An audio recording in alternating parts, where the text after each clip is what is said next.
Hello and welcome to Varsity 845. I'm Kevin Witt, here to break down the Section 9 boys basketball tournaments. I'll go through all 5 classes and give you everything you need to know to be an instant expert. I'll go big schools first. There are 6 teams in the Class AA tournament, and all 6 can win. And that's just not me being a nice politically correct guy. So to find the champ, we need to look for what each one of these teams cannot do. We'll start with Monroe-Woodbury. Marvin Jean is one of the area's best players, but I really question whether or not the Crusaders have enough depth to get through this thing. Warwick, starting 5, there might not be a better group in the area, but again, depth issues hurt Warwick, I think. Middletown, nice size and veteran guards, but we've seen a very, very shaky team when it comes to the free throw line, and you know that's going to play a factor in this thing down the end. Then there's Roosevelt. Saw Roosevelt Thursday night against Red Hook. Very impressive, very athletic, but no inside presence. And when you start coming up against some of these other schools, that's going to be a problem. This brings us to Minisink Valley, the top seed in the tournament. The Warriors have one of the area's best players in low post player Corey Quimby. However, their ability to play in an up-tempo concerns me. Haven't seen a whole lot of that this year, and it will in this tournament. This brings us to Newburgh, which has the best depth of any team in the section. You're looking for something the team doesn't have, it now has a go-to player. Damon Kozar back after missing nearly a month with a broken wrist. And he's going to be the difference because he makes everybody else not have to do as much. Final score in the championship game is going to be 3rd-seeded Newburgh 68, Minisink Valley 61. Moving on to Class A, where it is top-seeded and defending champion Cornwall's tournament to lose. A good program got even better when big man Alex Orchowski transferred in from the Chicago area. Some are calling him the best player in the area.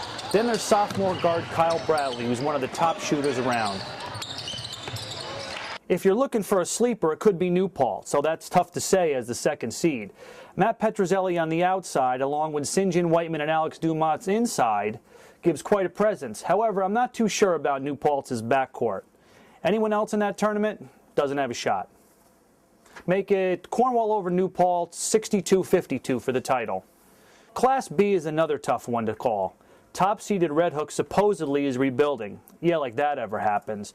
They were down 6 the other night late to Roosevelt in Thursday night semifinals at SUNY New Paltz. The guards struggle with the pressure in that game, but won't see anything like that in this tournament. 2nd-seeded Burke Catholic is the defending champion. Burke has a nice inside-outside mix with Derek Stanton and Middletown transfer DJ Gibson. Highland didn't look good in its Mid-Hudson Athletic League semifinal win over Coleman on Thursday, and that was coming off a loss to Cornwall. So how will it turn out? I'm not buying the whole Red Hook as an underdog thing. Regardless of the ability level, the squad I saw Thursday against Roosevelt played very well together. Red Hook beats Burke in the final 59-56. In Class C, Seward is the top seed, but no team has more internet support than 5th-seeded Weebatuck. Except games are won on the floor and not on message boards. Saddam Simonovic is the best player in this tournament and is a legitimate top 15 player in the area. He's a big man, he's healthy, and that's going to make all the difference in the world. Defending champion Tri-Valley could make a run, but I still like Seward for the title 60-52 over Tri-Valley. The team I like to win the Class D title, Chapel Field, might not even make it to that game.